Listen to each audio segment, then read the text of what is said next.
Welcome, Cody. Oh, thank you for having me. It's such a pleasure. I'm, it's my pleasure. I can tell you, you're an absolute superstar, and because your story is, wow. And as I just said in the intro, some people wait for adversity for things to happen. You were living the dream, and then adversity came and just absolutely pummeled you. And then it's how do you rebuild that life? It's absolutely fascinating, and I'm so glad you're still here to talk about it. And I don't know how you are, because I've seen the footage, and uh, I it's beyond me how I actually think you might have had a bit of divine help there, to be honest. But you know, Yeah. it's so that you would be a messenger of good. Yeah, and thank you for your kind words. It has been a long journey, an interesting journey at that. Always having a vision to give hope to people. A lot of that came as a little boy growing up. I actually grew up in Indiana, Yeah. and Indiana is southern part of Indiana, and just very fascinated. Had a wild imagination, still do, and I became interested in entertaining. And actually, my family took me to the circus as a little boy, and I fell in love with the performance arts. And I seen a juggler there, and I was like, okay, I want to do that. And so I told my mom and dad, I said, I want to learn how to juggle. So they bought me 3 balls, and I began to teach myself. And then a couple of years later, I went to a kids camp, and it was there I seen a speaker, a camp speaker, and he, did motivation, and his message was to give us kids a message of hope. And he used that, or sorry, he taught that message with a special skill, and it was juggling. And so I seen how he combined the two, and something on the inside of me said that that's what I'm going to be doing someday. And so all through my young years, I pursued that. And it was always one of those things that I wanted to give hope to people. And so up until the point of 23, I had spoken to thousands of children, kids camps, conferences, all kinds of venues. And so it was very, very remarkable, but very rewarding, because I knew I was living my life on purpose. And I know there's many people in today's world, they may find themselves in that place. They may not quite yet. Maybe they're searching. But whatever the case, when you get on that path to where you know why you was born, oh, there's nothing like it. And so at age 23, when my life drastically changed during this time, I was speaking at kids camps, ministering, also speaking in a lot of churches, schools, universities. It was really starting to build and take off. And I even started to do some international stuff. In April of 2013, I was doing some work in Cuba. We was ministering and working with children, thousands of kids and leaders, but I was doing the juggling. And all at the same time, I was a children's pastor. So I was very, very blessed to work at a church that allowed me that flexibility to Yeah. travel. But on a weekly basis, I was working with kids nonstop. And it was a lot of fun, because I knew I was fulfilling that plan that God has always called me to do. If everybody understood who they were at the core and truly valued who they were at the core, they would be in such a better position to give so much more strength and messages of hope to the world. I love that you're saying that. Let's talk about this.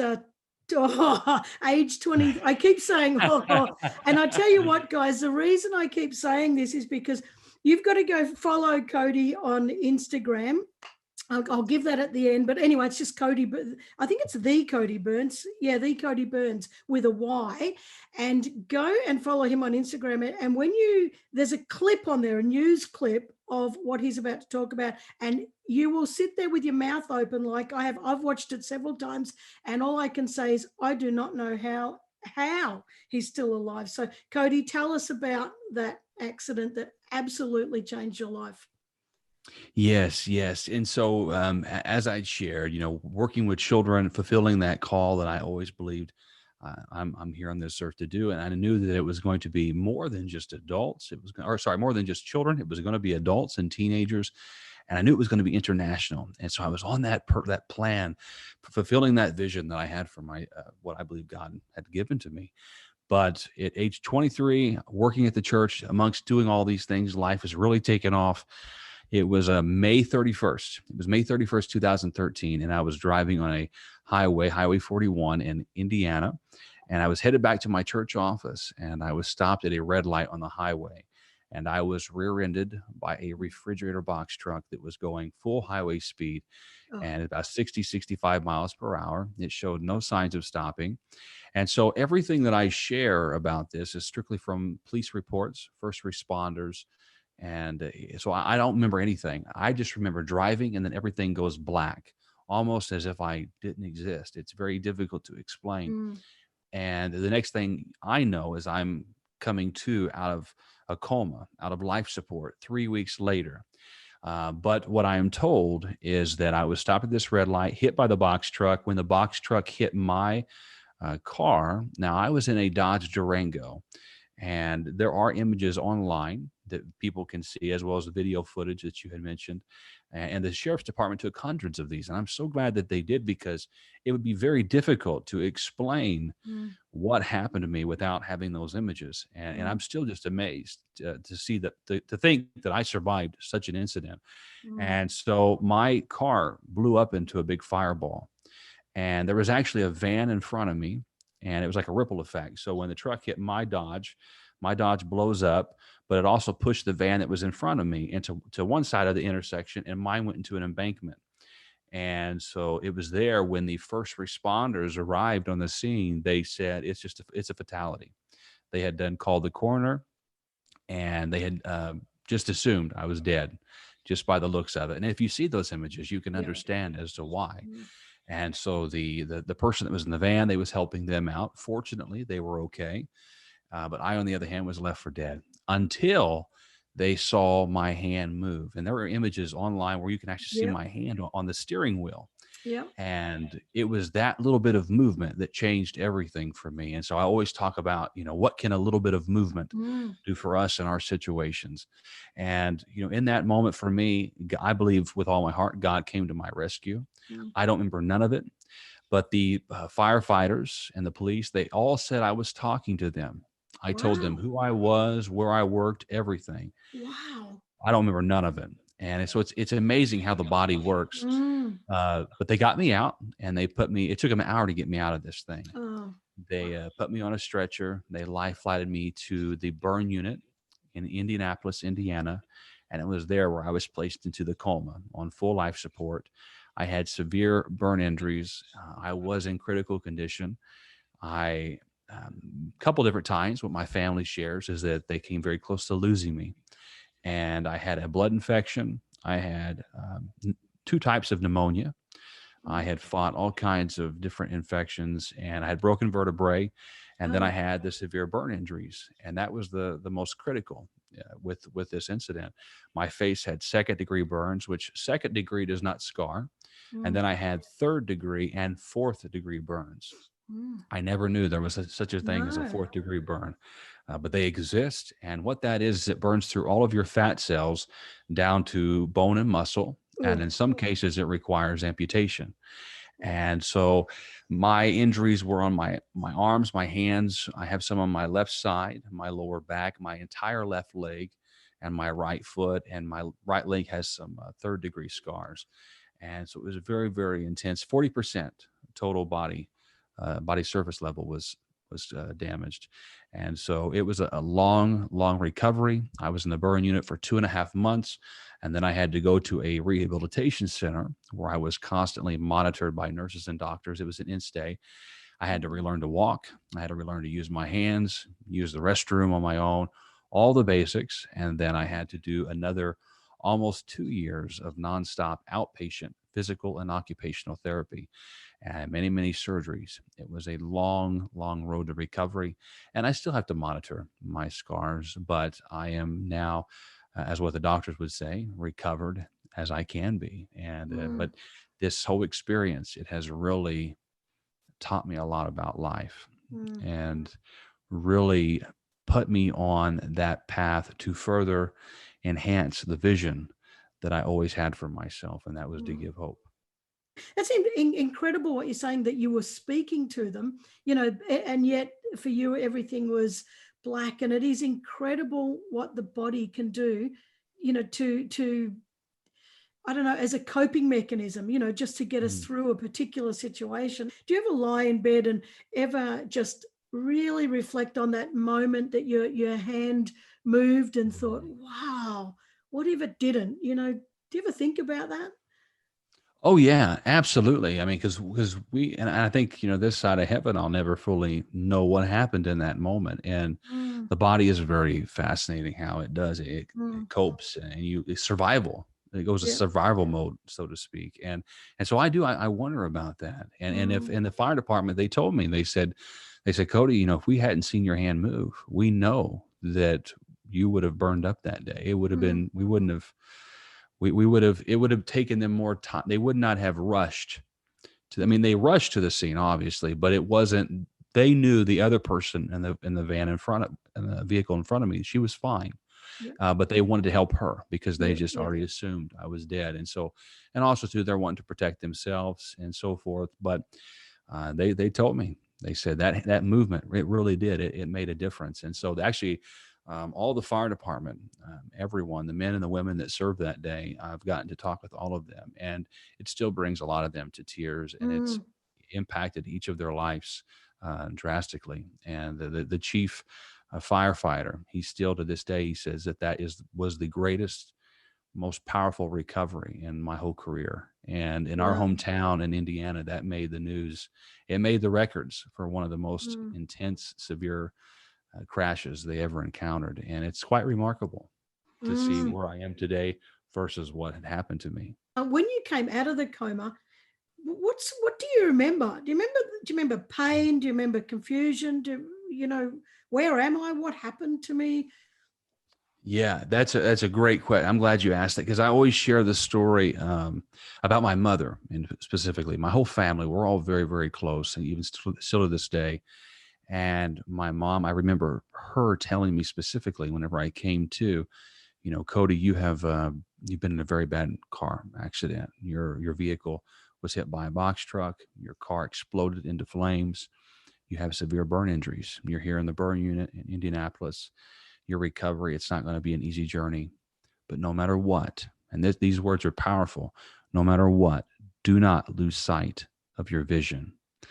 And Mm, those words, still to this day, they stick with me. And I think about how in life it's always important for all of us that we have individuals to encourage us when life knocks us down, to not lose sight of our vision and what mm, is most important. And, as a speaker and every opportunity I have to share with people, I always say I'm in the reminder business, reminding everyone to keep their focus on what truly matters in this life. But by my mom telling me that, she knew and understood just how easy it would have been for me to give up yep. and play the victim card. Yep. And I had every right. And there's a lot of people in today's world that, if they look at their situation, their circumstances, they may have every right to play the victim. But my mom believed that there was something greater on the other Mm, side for her son. And just as she believed in me, I believe in all of humanity. I mm, believe that each of us, there's something great that could come out on the other side of our pain. It's all a matter of pressing through and not losing sight of what matters the most. yeah. But I certainly did. It was an interesting journey, because one moment I'm grateful to be alive, and then the next moment I'm depressed. Mm, And I went through those emotions, and I'm thinking, oh, here I am. Why me? Why did this happen to me? mm, This was not part of the plan. I didn't see this coming. And I think the power of what I went through is that I find the connection between the physical scars and the emotional mm, scars. And many people in today's world, if they're being honest with themselves, they have found themselves burned in some way, if mm, you will, burned to some degree. And these burning moments in life, they often leave us scarred mm, and changed for forever. yeah. But it's all a matter of not allowing those scars to keep us limited in the Mm, pursuit of our goals, our dreams, and being happy and mm, having that joy. And so my big purpose as a speaker and everything I do is I want to help people break free from yesterday's troubles and the trauma they may have encountered, so that they can live the life they've always wanted to live. but now your hands are completely burned and completely, not working, that you don't even know if they're going to work because there's so much damage to them. Did at any point you start to think, I'm never going to be a juggler again, and that completely disheartened you? Or Were you determined, Oh, no, I'll find a way, or both? yeah. Yeah. Well, that's a good question. I'm glad you asked that too, because that was always an important part. I think we all find those hobbies and things that we enjoy. And Mm. and for me, growing up, I didn't really even need an audience. You just give me an empty room, and I'll go in there and I'll juggle. It was my golf or my basketball, the athletic the sport I enjoyed, if you will. And so it was a big question, because my hands were severely burned, and my family tells me that they wanted to actually amputate three of my fingers. The Oh. surgeons did, because the injuries were so Mm. hardcore, and they were able to save my fingers. And then, so if there's people that are able to see this footage here, the video, you can actually see my hands. Mm. And so they wanted to amputate these two fingers and my pinky, Mm. and they were able to save them, but they don't move like they used to. So I Yeah. have a different way of making a fist and moving around certain things like that don't bend like it used to. So I've had to adapt to these injuries and new ways of doing stuff. But, considering with the injuries, I remember I did a presentation for when I was at a large venue, and my surgeons were there. They came to see it, Mm. and I did juggling, and they were just amazed at the Yeah. fact that I'm still able to do the things that I once did. Now, there are some tricks and things that I can't do that I used to be able to, but I have adapted and I make the most of what I can do. And I think Mm. that in itself is a powerful message for many people. And Yeah. so I can still juggle to kind of paint the image. Before I was severely burned, I did like 5 flaming torches and knives and all kinds of stuff. And I mean, I got always, as I shared, I always had a big desire, a big interest in performance arts. I have a lot of friends that worked with Ringling Brothers, Cirque du Soleil, a lot of these famous circuses, and they even heard about all that I went through. And I got to work with some of these people before the injury. I got to do some what they would call spot dates, where I'd fly out, I'd do a show for a weekend, and I'd come back home, and I'd be back to being a children's pastor again. Yeah. So it was a lot of fun. Yeah, but now I kind of, whenever I go speaking at places, I incorporate comedy, and I'll do some juggling, but everything I do, it's really just to back up a point. It Yeah. also breaks the ice. It keeps people intrigued Mm. and kind of on the edge of their seat. What is Cody going to do next? But through it all, they're learning something of value, and I have so much fun doing it. And I think everyone in life, when we're going through the motions of life, and when life is good, we can talk something all day long. But then when tragedy strikes and rubber hits the road, our faith, our message, our overall mission is put to the test. And it Mm. was in those moments I had to really sit back and look at within myself and say, all right, well, what is the overall message I want to give? And it was to give hope. And I thought, what better opportunity than to utilize this traumatic experience as an opportunity to do just that, to give hope, not only to these children, but then you've got teenagers. I have adults. Mm. People just start reaching out, and naturally it just opens up more and more doors. And Mm. the story, because it is so traumatic Mm. and the scar topic is so large, it allows me to go in areas that I wouldn't have Mm. if I hadn't gone through this, such as correctional facilities, Wow. hospitals, nurses, doctors. A lot of people are very interested in this. And so it has allowed me to grow and to expand to where, on my message and the message, the story, it's being streamed to hundreds of thousands of people all around the world. And Mm. it's been very remarkable to see that.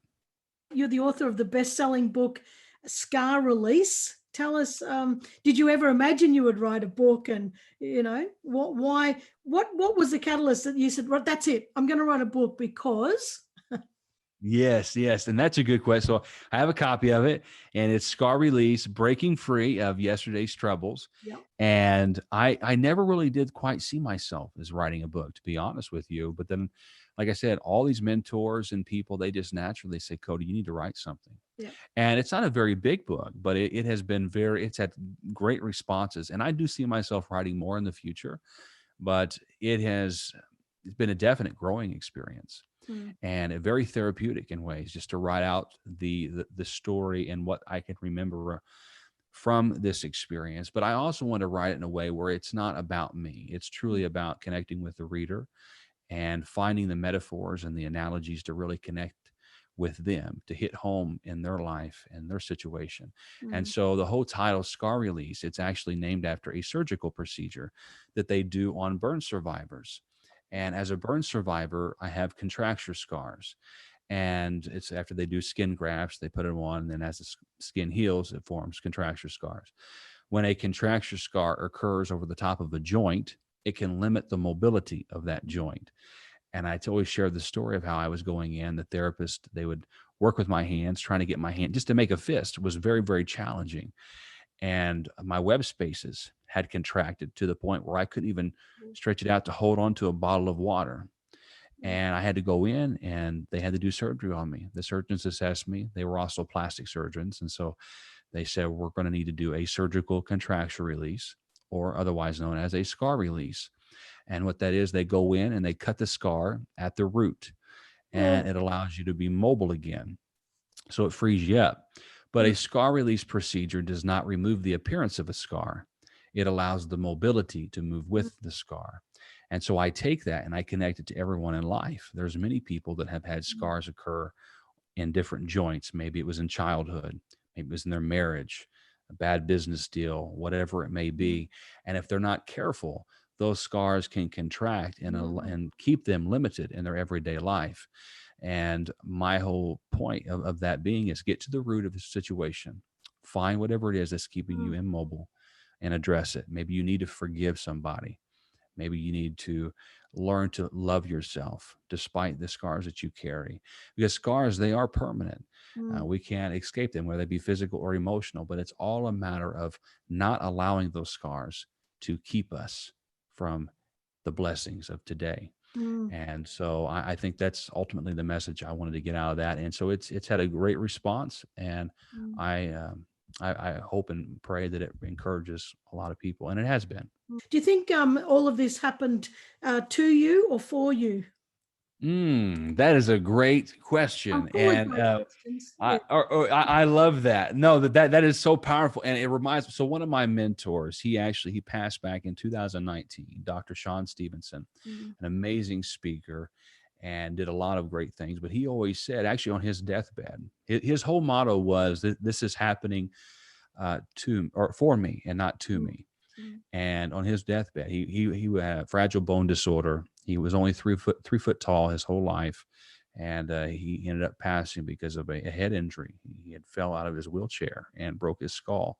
And the ending words that he said to his wife was, "This is happening for me and Mm. not to me." And I think it's a very powerful thought if we think Mm. about it in such a way. He also had given me a powerful quote that was, and the lady that said it, her name is Caitlin Walsh, and it says, "The key to success is playing the hand you were dealt like it was the hand that you wanted." And I think in this case with me, it's really just a matter of shifting my perspective on this Mm. and using it to serve to my benefit. And so where I'm at today, I believe with all my heart that this happened for me and not to me. It happened for the world as a whole, because pain is one of our greatest teachers, and it allowed me to grow and form this message, or get richer, I should say. The Mm. message got richer, more authentic and real, and just it really connects more with people Yeah. than what I would have. And so, it allowed me to also form these epic steps. And so whenever I go and I speak at places, I always tell people I have an epic life game plan. And so there's people, if they're interested, they can actually download this. It's a free download, Yeah. epiclifegameplan.com. Yeah. And EPIC is an acronym, and the E stands for embrace challenges. Mm. We must understand that challenges will always present themselves at one level or another. We just have to learn to accept that fact. Mm. And then we have the P, which is provide perspective. Mm. How can I reframe my pain? Look at this situation differently. What are the lessons I can learn through this difficult experience? And then we have the I, which is implement change, implementing these lessons to our life. Mm. And then we have the C, which is celebrating our Mm. story, celebrating the fact that you're here, that you're alive. And out of that celebration, we're serving others. We're serving others. And so I have seen that to really just be the formula in which I live my life by. And so it's encouraged a lot of people, whether it be in your personal or professional life. But I think there's power when we can go from embracing our scars or our story to celebrating our scars and our story. And out of that, we're serving others, because my scars, they represent the hell that God brought me out of. And there's many people in today's world that need that kind of hope. They need to see the scars, that if you made it, so can I. Yeah. And I think there's such love and grace, power, when we can understand that we're not in this world for ourselves alone. We're here to really give to others, because life is short. No matter if we live 100 years, it still doesn't seem like it's enough time. And so each of us, we want to, and it boils down to the person. How do you want to live your life? Do you want to make, and for me, I want to make the most of it. I want to make an impact, a positive impact on our world today. And I want to be remembered as somebody that didn't give up when life got tough. And all the children and teenagers, adults that have the opportunity to see me and hear my story, that's really what I want to do, because I know that someday I won't be here. But ultimately, the message and the story that I shared, I want that to last. You've also, in 2016, you founded a not-for-profit, the Cody Byrns Foundation, and to help burn survivors recover. Tell us about that. Yes, and that I'm glad you mentioned that. So that's something too. Every time I speak, and a lot of what I do, it's all about giving. And so what we do is we help fund survivors, whether they be young or old, to go to conferences, to receive that emotional support that they need to heal from their recoveries. And if they have medical expenses, if they need help with, then we can help to some extent. But more so, we're more concerned about the emotional health, really. And I mean, it's really it happens together, physical and emotional, but just helping them get back up after encountering such severe burn injury, and letting them know that they can, in fact, live a good life despite the scars that they carry. Because the hardest thing is learning to love yourself with these scars.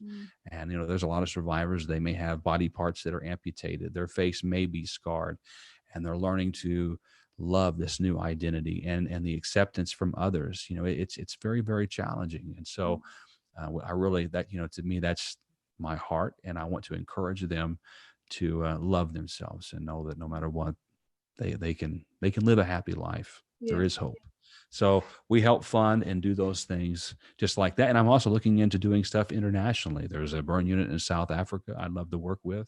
There's also one in El Salvador. And so I know once things with COVID start, calming down, I would certainly love to go and visit some of those facilities and see how we can make further connection. Do you rely on donations, just from the public to keep that foundation up and running? Yes, yeah, donations from the public, and as well as whenever I speak and book sales and things like that, there are percentages that go towards funding that mission. And so, that's a big part of it. Yes. Yeah. Find the need that is in the world, and there's a movie out there that says, see a need, fill a need, something like that. But really just look to serve others. Look outside of yourself, serve others. Life is not about you alone, and we can be successful. We can have a lot of money. There's nothing wrong with being, successful in that realm. But the greatest success, in my opinion, is the relationships that we form with others and how we're able to serve and be a blessing. And so life takes on a whole new meaning when you look at it in just that light. And so serve others, look to others, and find a career path, or in your career, find ways to make a difference in the life of somebody else. Encourage somebody, whether it be your spouse, your partner, your children, your coworkers. Encourage them. Just say, you know what? I don't know what you're going through today, but I appreciate you. I appreciate you. And I think you're, just letting people know they're appreciated. I think it speaks volumes. Not only will it encourage others, but it will also encourage you. It will make you feel better as well. It does, doesn't it? The act of giving actually has immense power for yourself. And I think, yeah, exactly what you're saying. When we serve others, we get out of our own way, and suddenly all the things that are stopping us don't stop us anymore. It's we are the only barrier. But Cody, I have loved this. I love you. I think I appreciate you. You are incredible. Oh my goodness. Well, I love and appreciate you and all that you're providing to our world. And it is my honor to be connecting with you. And I look forward to meeting you in person. Oh, I do too. We'll bring you out to Australia. I tell you, there's a few people who could hear your story. We might work on that once COVID's over. But That'd be wonderful. sounds fantastic. Well, thank you so much for joining us, and we look forward to catching up very soon. Fingers crossed. Yes, yes. All right. Thanks so much, Cody. Thank you. Okay, see ya. Bye bye.